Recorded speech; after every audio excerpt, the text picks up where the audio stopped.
Alright, so I'm going to be taking a hot minute as I have just caught up to the Made in Abyss manga.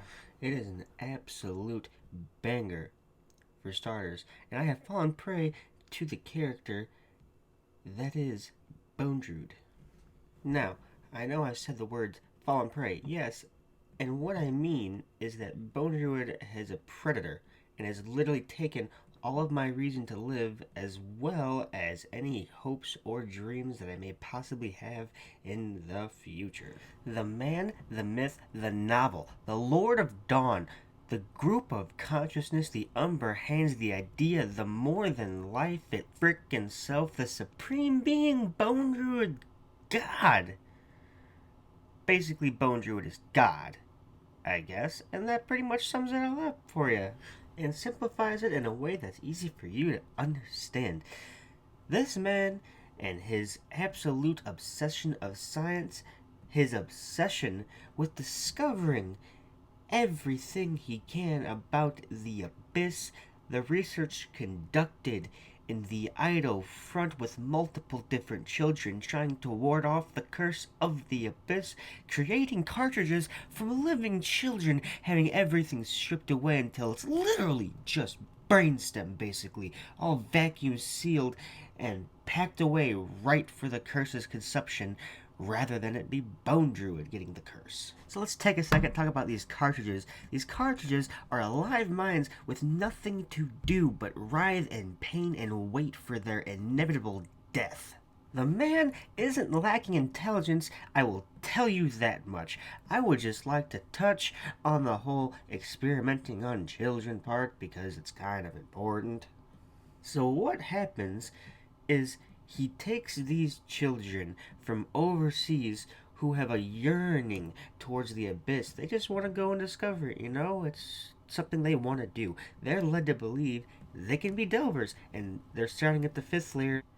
And Bondrewd takes them one by one and gives them the curse of the sixth layer in hopes of this miraculous miracle happening with the total loss of humanity versus death, which is the only option of the curse when you ascend from the sixth layer. And a miracle does happen, and he is driven more so to continue with these experiments using the miracle that he was somehow able to spawn. He's Mad Scientisto Supreme. And the miracle wasn't really a miracle, in a sense, if you know what I mean. If you've seen the show, you kind of get it, because it led to something pretty awful. Not so great. But in the midst of all of this, he happens to get a daughter. A daughter who loves him more than anything and trusts him to absolutely no end. This is your major spoiler warning, so he literally has her dismembered and turned into a frickin' cartridge to use in a fight. It's disgusting. It's unforgivable. Dads don't do things like that. Well, I guess in anime and manga they kinda do. It's different to speak, but still.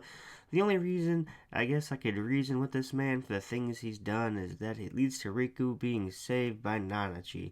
Nanachi was only created because of Bone Druid.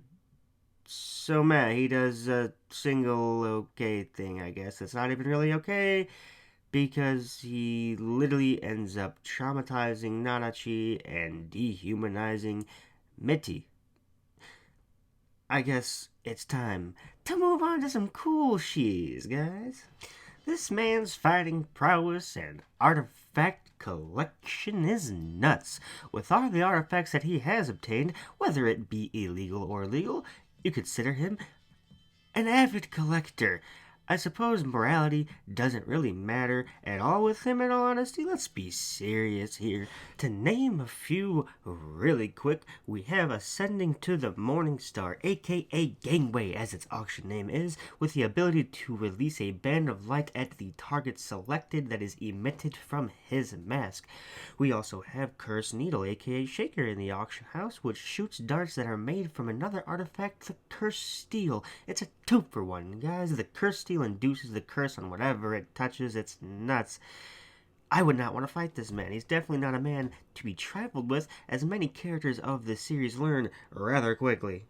In his one-on-one with a character to remain nameless, he holds his own and manages to even damage the character, which seemed to be impossible at the time. Up until this point, you're like, no way, dude, he can beat anything that comes at him.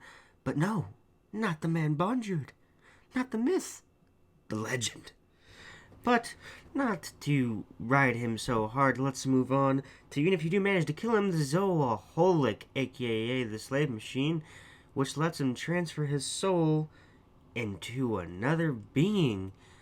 Although multiple beings cannot be controlled, it's not easy with humans. I would not even consider this being human. But even if you manage to kill him, big air quotes here around kill him, he's not even actually dead. He'll just pop up into one of his minions or something and frickin' yell surprise. Like, here's Johnny, but instead it's here's frickin' Bondrewd. God, he's like a horror movie himself, the frickin' prick. A bastard that will literally take anything and everything from you and shred you to a point that you thought not possible. Every single time this man is on screen, you get a pit in your gut because he invokes fear. So I guess it's kind of time to summarize everything. This man is just a psychopathic scientist who's guaranteed daddy issues. I'll also consider him like a philanthropist as well as an avid collector of sorts, you know? A jack of all trades, if you will. Get what I'm saying? If you haven't watched or read the manga Made in Abyss, I do highly recommend it, although there are some things in it that will definitely make you uncomfortable, to say the very least. It is very graphic at times in ways that you really wouldn't want it to be graphic, but the characters are very compelling as well as the story and everything about the show. I don't really have anything to complain about besides like minor things. I do very much plan on doing a couple more characters from the series Made in Abyss, because a lot of them are very interesting and their backstories make me want to learn more about them and do some more research. I mean, I've read 53 freaking chapters at this point. What's a little bit more reading going to do to me? Probably nothing. But like Reg is pretty interesting. I want to know more about him. Ozen, the Unstoppable, is an incredible character. I'm very much in love with her. She's awesome. I mean, she's touched on quite a bit in the series so far, but I want to just know more about her. I want to know everything I can about Ozen because she's a tank, literally. I love everything about her. She's fantastic. Can't say it enough. Love, love, love. But that's enough about that, I guess. Just a little bit of a heads up here. If you forgot about the movie that already came out in Japan, it's going to be over here hopefully pretty soon, so you gotta catch up on the series, guys. At least the anime. I want to say it's 12 episodes. The last 3 are incredible. The rest of it is also fantastic. It's not just the last 3. The whole story is compelling. Makes you want to watch the next episode to see what the hell is going to happen. Because the world is just absolutely cruel to these children. And also, bit of a sidebar here, Bondrewd is going to be probably a highlight of the movie. He's going to be a good part of the movie, and he will absolutely shred you. More so than the series already will if you watch it. But that's enough about Bondrewd, I guess. If you like him, you like him. If not, you don't. That's going to be pretty much wrapping it up for this character analysis video, so to speak, about Bondrewd from Made in Abyss, a great series that came out in, I want to say 2017, but is still currently going with the manga.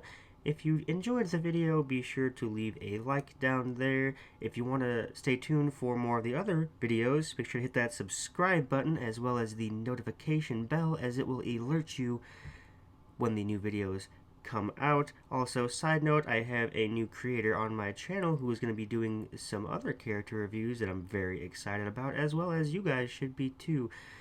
Very talented, and I'm excited to see what comes of this channel. You guys have a wonderful rest of the day.